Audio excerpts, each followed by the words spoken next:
like a Hellcat.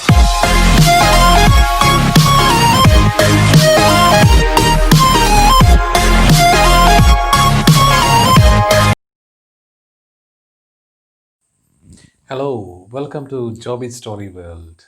Today we are going to discuss the next chapter, the best investment I ever made. It's a beautiful story written by A.J. Cronin, Archibald Joseph Cronin.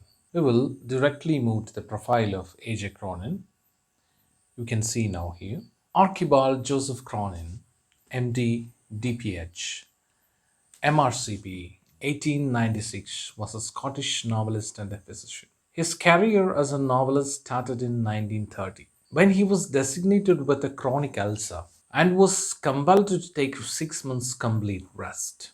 During this time, he was able to indulge in his lifelong desire to write a novel, having previously written nothing but prescriptions and scientific purpose. His first novel was Hatter's Castle, and the most popular being The Citadel. Many of his stories have been adapted to Hollywood movies.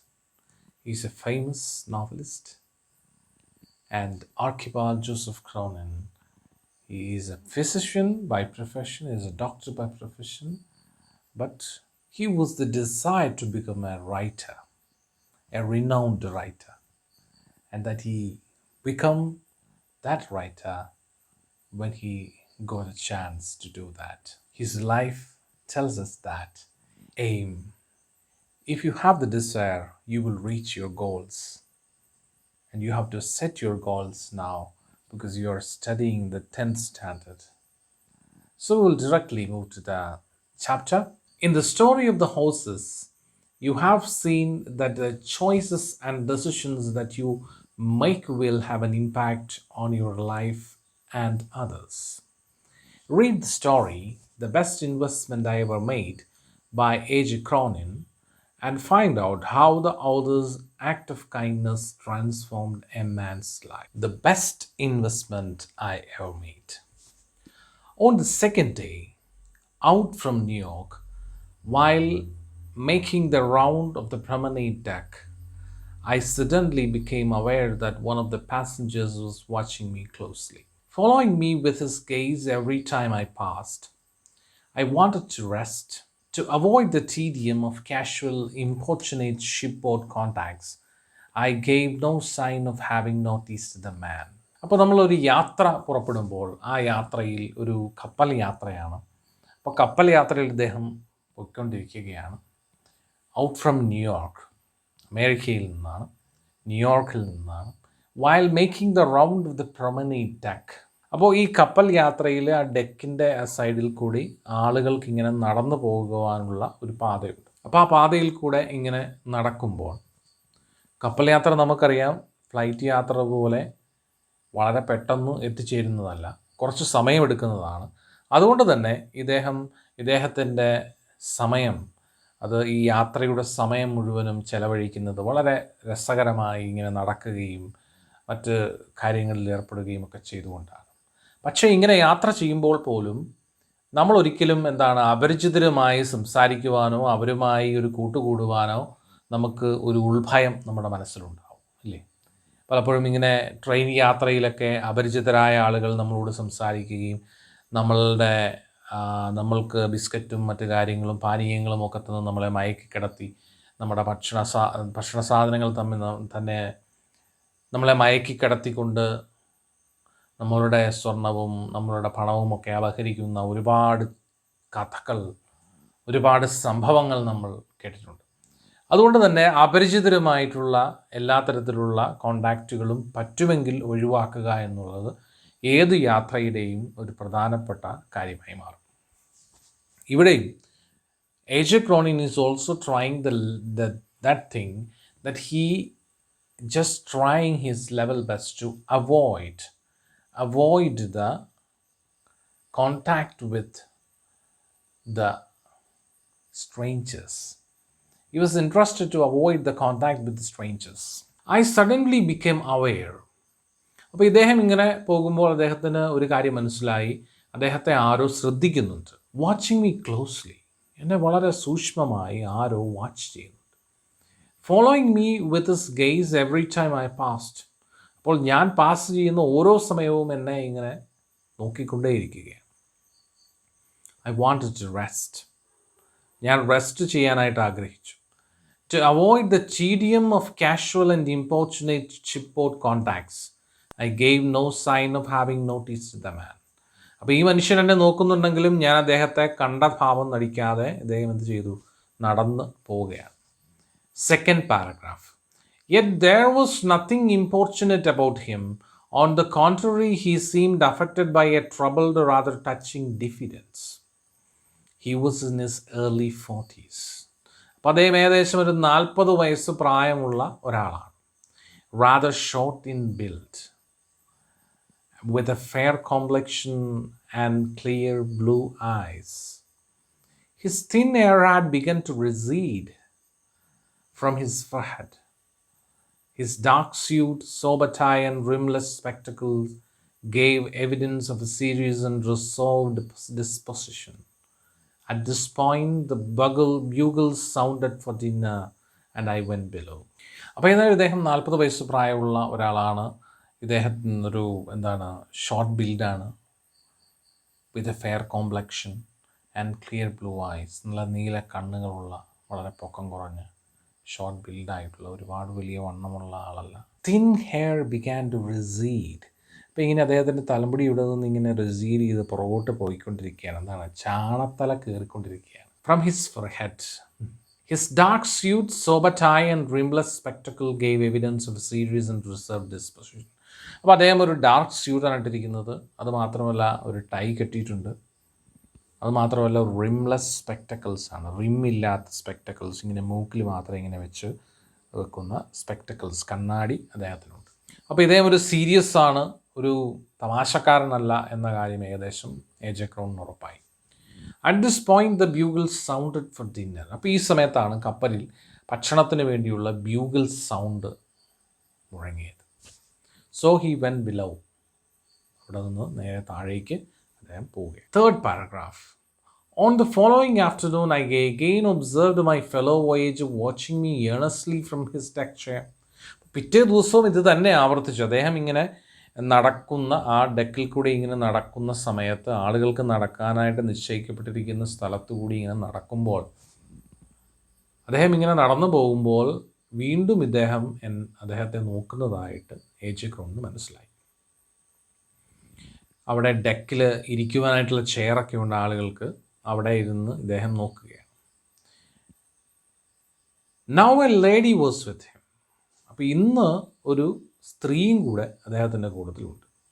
Obviously his wife. A J. Cronin was sure that it is his wife. The situation by this time had begun to intrigue me. I discovered from my steward that they were Mr. and Mrs. John from a small suburb of London. അപ്പോൾ അതാരാണ് എന്ന് ഇദ്ദേഹം അന്വേഷിച്ചപ്പോൾ അദ്ദേഹത്തിന് മനസ്സിലായി, അദ്ദേഹത്തിൻ്റെ പേര് John എന്നാണ്, അദ്ദേഹം ലണ്ടനിൽ നിന്നാണ് വരുന്നതെന്നുള്ള കാര്യവും മനസ്സിലായി. When another day passed without event. ഇപ്പോൾ മറ്റൊരു ദിവസം കൂടി പ്രത്യേകിച്ചൊന്നും സംഭവിക്കാത്തതുപോലെ കടന്നുപോയി. I began to feel certain that Mr. S would remain too shy to carry out his obvious desire to approach me. അപ്പോൾ എന്നെ അപ്രോച്ച് ചെയ്യാനുള്ള അദ്ദേഹത്തിന് ആഗ്രഹമുണ്ട്. But maybe he was reserved himself not to approach me because he is not having the courage to approach me or speak to me. And A.J. Cronin thought that he was shy. അദ്ദേഹം വളരെ നാണമുള്ള ആളായിരിക്കുമെന്നാണ് എ.ജെ. Cronin കരുതിയത്. To carry out his obvious desire to approach me, however, on our final evening at sea, അതായത് കടലിൽ അന്ന് അവരുടെ അവസാനത്തെ ദിവസമാണ്, അവരുടെ ഡെസ്റ്റിനേഷനിലെത്തും, അവർ രണ്ടു വഴിക്ക് പിരിയും. അതിൻ്റെ അവസാനത്തെ ദിവസം മിസ്സസ് എസ്, അപ്പോൾ ജോണിൻ്റെ ഭാര്യ, പേര് അദ്ദേഹത്തിന് അറിയില്ല, അതുകൊണ്ട് അദ്ദേഹത്തിൻ്റെ അടുത്തേക്ക് വന്നു. ഡിസൈഡഡ് ദ മാറ്റർ, അവളാണ് തീരുമാനിച്ചത്. With a firm pressure on his hand and a whispered word in his ear. She urged her husband towards me as I passed along the desk. As I passed along the deck. അപ്പോൾ ഡെക്കിൽ കൂടി ഞാനിങ്ങനെ നടന്നു പോയ സമയത്ത് തന്നെ ഭാര്യ അദ്ദേഹത്തിൻ്റെ കയ്യിൽ മുറുകെ പിടിച്ച് അദ്ദേഹത്തെ എൻ്റെ അടുത്തേക്ക് എത്തിച്ചു. അതോടുകൂടി ചെവിയിൽ ഭാര്യ എന്തോ ആത്മവിശ്വാസം തുളുമ്പുന്ന വാക്കുകൾ പറയുകയും ചെയ്തു. 4th paragraph. Excuse me, doctor. I wonder if I might introduce myself. അപ്പോൾ അദ്ദേഹം പറയാണ്, ഡോക്ടർ, ഞാൻ എന്നെ തന്നെ ഒന്ന് പരിചയപ്പെടുത്തട്ടെ. He spoke almost breathlessly. അദ്ദേഹം എന്താണ് ശ്വാസം അടക്കിപ്പിടിച്ച് അല്ലെങ്കിൽ ഒറ്റ ശ്വാസത്തിലാണ് അദ്ദേഹം പറഞ്ഞത്. Offering me the visiting card he held in his hand and studying my face. അപ്പോൾ അദ്ദേഹത്തിൻ്റെ വിസിറ്റിംഗ് കാർഡ് എനിക്ക് തന്നു. എൻ്റെ മുഖം അദ്ദേഹം നോക്കി നിൽക്കുകയാണ്. To see if the name meant anything to me.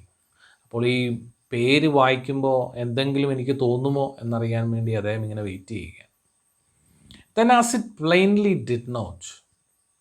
അപ്പോൾ അത് നോക്കിയപ്പോൾ അദ്ദേഹത്തിന് ഒന്നും തോന്നിയില്ല, കാരണം അദ്ദേഹത്തിന് അറിയില്ല. He went on with the same awkwardness. അപ്പോൾ അദ്ദേഹം വീണ്ടും ഒരു അസ്വസ്ഥത പ്രകടിപ്പിച്ചു. എന്ത് ചെയ്യണമെന്നുള്ളൊരു അങ്കലാപ്പിലായി അദ്ദേഹം. If you could spare a few minutes, താങ്കൾ എനിക്ക് വേണ്ടി കുറച്ച് സമയം സ്പെയർ ചെയ്യാമോ, എനിക്ക് വേണ്ടി ചെലവഴിക്കാമോ? My wife and I would like to have a word with you. ഞാനും എൻ്റെ ഭാര്യയും താങ്കളോട് കുറച്ച് കാര്യം സംസാരിക്കാൻ ആഗ്രഹിക്കുകയാണ്. 5th paragraph. A moment later I was occupying the vacant chair beside them. അപ്പോൾ അവരുടെ അടുത്ത് ഇദ്ദേഹം ഇരുന്നു. Haltingly he told me that this had been their first visit to America. അപ്പം അദ്ദേഹത്തോട് പറഞ്ഞു, ഇത് ഞങ്ങളുടെ ആദ്യത്തെ വിസിറ്റാണ് അമേരിക്കയിലേക്ക്. It was not entirely a holiday trip. ഇതൊരു ഹോളിഡേ ട്രിപ്പൊന്നുമല്ല, മുഴുവനായുമല്ല, ഹോളിഡേ ട്രിപ്പല്ല, എൻറ്റയർലി മുഴുവനായും. They had been making a tour of the New England states, inspecting many of the summer recreational camps for young people there. അപ്പോൾ അവരവിടെ new England സ്റ്റേറ്റ്സിലൂടെ കടന്നു പോവുകയാണ് അമേരിക്കയിൽ. അവിടെയുള്ള summer recreational ക്യാമ്പിൽ young പീപ്പിളിന് വേണ്ടി അവർ പ്രവർത്തിക്കാൻ ആഗ്രഹിക്കുക. Afterwards, they had visited settlement houses in New York and other cities too. അതുമാത്രമല്ല, സെറ്റിൽമെൻറ്റ് ഹൗസുകളുണ്ട് ന്യൂയോർക്കിലും മറ്റ് സിറ്റികളിലും. അതെല്ലാം കാണണം, അവിടെയെല്ലാം ചെന്ന് അവരോട് സംസാരിക്കണമെന്നുള്ള ആഗ്രഹത്തിലാണ് ഇദ്ദേഹം മുമ്പോട്ട് പോകുന്നത്. Next page. Study the methods employed in dealing with the cases of backward, maladjusted and delinquent youth.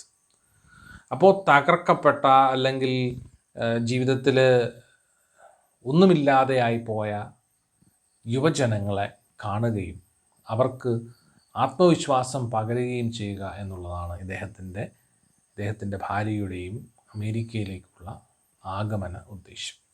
6th paragraph. There was in his voice and the manner, indeed in his whole personality, a genuine enthusiasm that was disarming.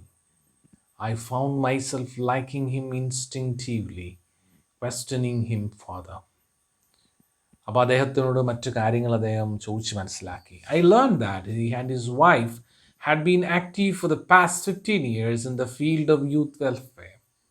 അപ്പോൾ ഇദ്ദേഹവും ഭാര്യയും കഴിഞ്ഞ 15 വർഷങ്ങളായി youth വെൽഫെയറിലാണ് concentrate ചെയ്തിരിക്കുന്നത്, യുവജനങ്ങളുടെ ക്ഷേമത്തിൽ. He was by a profession a solicitor. അദ്ദേഹം ഒരു വക്കീലാണ്.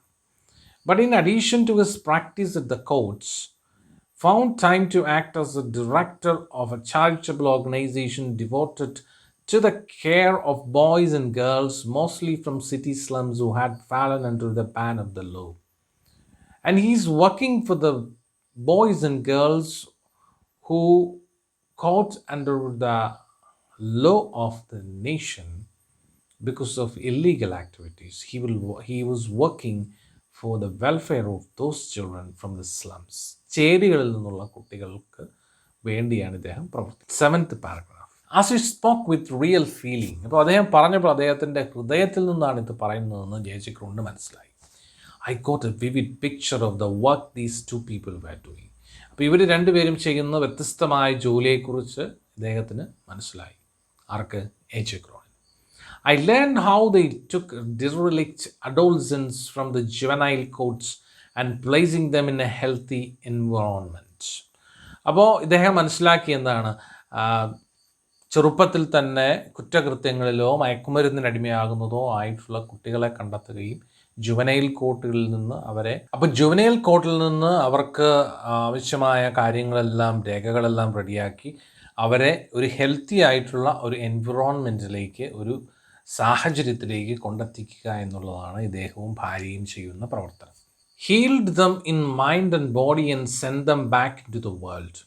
അപ്പോൾ മനസ്സിന് മുറിവേറ്റ കുട്ടികളായിരിക്കും അവിടെ വരുന്നത്. അവരുടെ മനസ്സിൻ്റെ മുറിവുകളെ വെച്ച് കെട്ടുകയും ആ മനസ്സിൻ്റെ മുറിവുകളെ മാറ്റിക്കൊണ്ട് ആ കുട്ടികളെ ഈ ലോകത്ത് ജീവിക്കുവാനായിട്ട് ഉള്ള സാഹചര്യം ഒരുക്കി കൊടുക്കുകയും ചെയ്യുക എന്നുള്ളതാണ് ഇദ്ദേഹം ചെയ്യുന്ന ഒരു കാര്യം. They were given training in a useful handicraft which made them fit to make their place as worthy members of the community.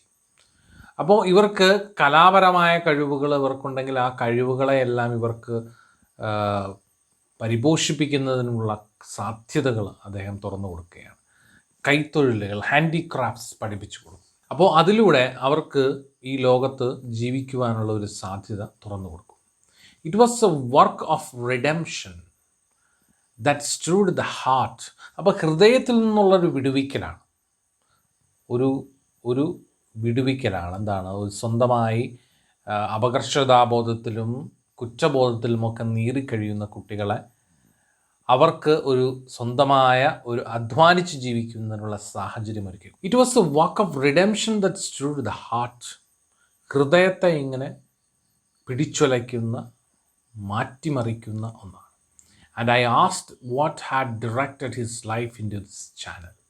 ഞാൻ അദ്ദേഹത്തോട് ചോദിച്ചു, എന്താണ് അദ്ദേഹത്തിൻ്റെ ജീവിതത്തിൽ ഇങ്ങനെ പ്രവർത്തിക്കുവാനായിട്ട് അദ്ദേഹത്തെ പ്രേരിപ്പിച്ച കാര്യം.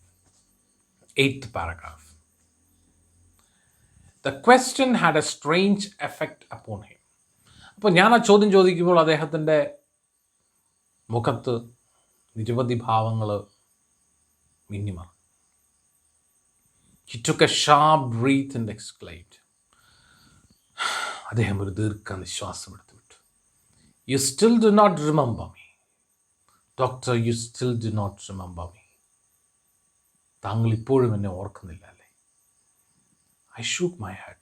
No, I can't remember you.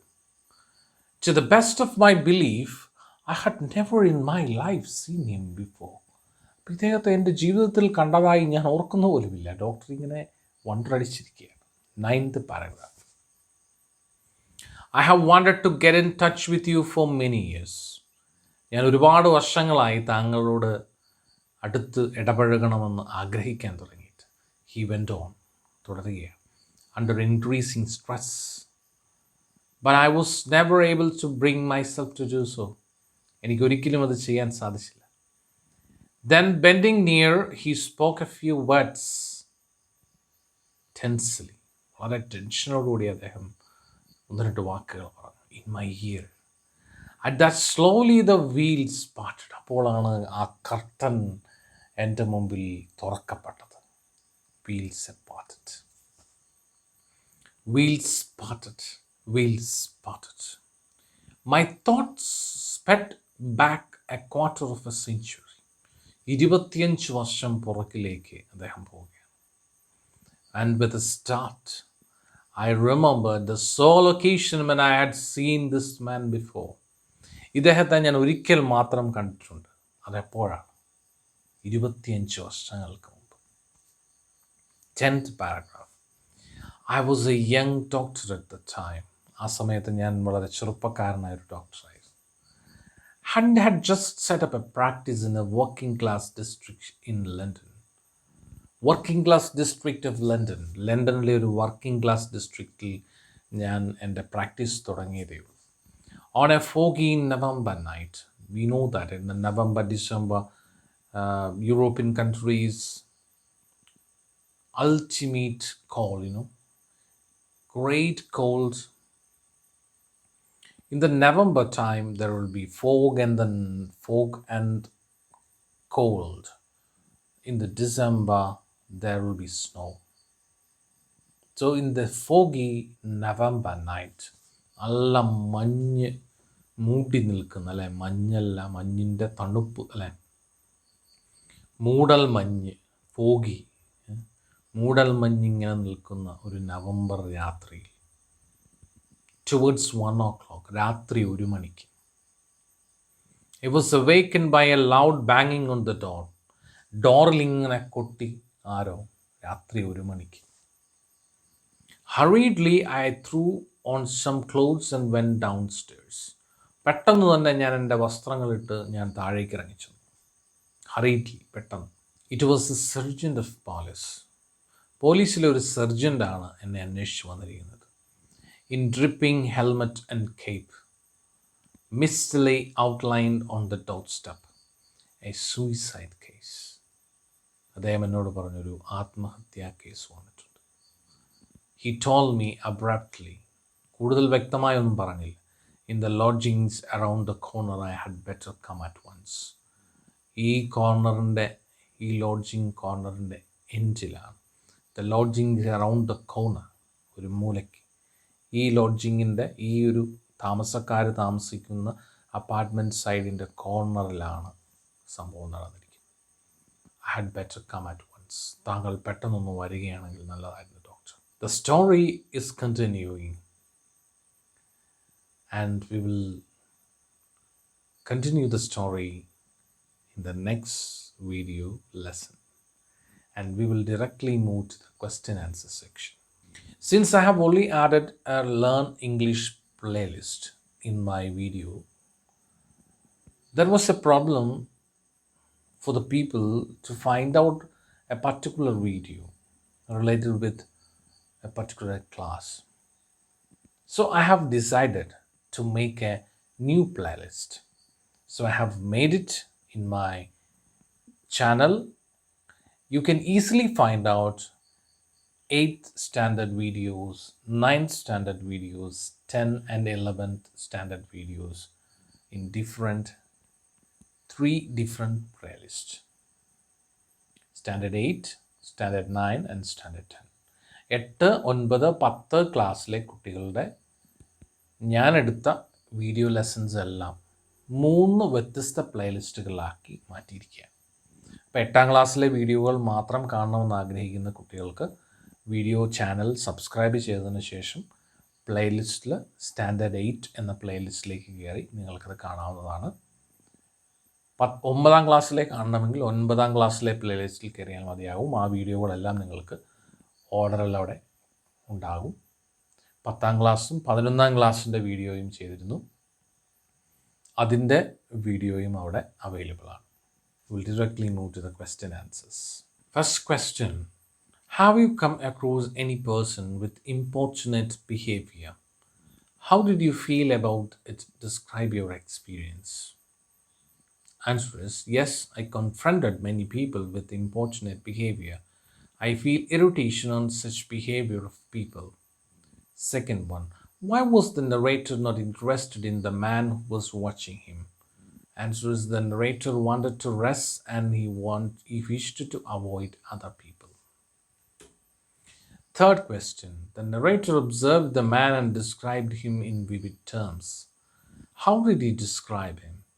Answer: he was in his 40s, short built and fair complexion with clear blue eyes. He had brown, thin hair that had begun to recede from his forehead. His dark suit, sober tie, and rimless spectacles made him a grave and reserved person. Fourth one: what made the narrator notice the fellow voyager the next day? The call of the fellow voyager the next day made the narrator notice him. Fifth one: what was the purpose of the visit of the voyager and his wife to America? Answer: to inspect many of the summer recreation camps for young people there. Sixth one: I found myself liking him instinctively. Why? Answer is the author was impressed by the young man's dedicated work for the maladjusted and delinquent. Seventh one: what did Cronin learn about the man after questioning him further?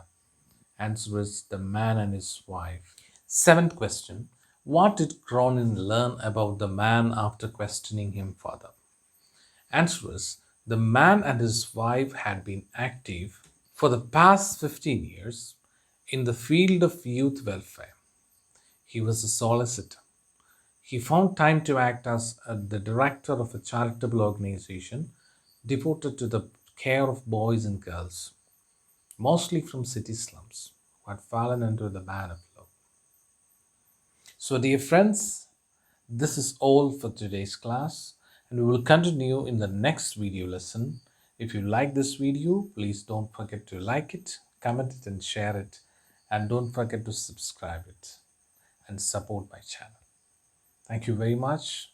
If you have any valuable suggestions, please comment on the comment box, or you can contact me in my contact number given in the description box. You can email me in that email address, or you can contact me in the WhatsApp number that I have given you in the description box. Thank you very much. We will meet again in the next video soon.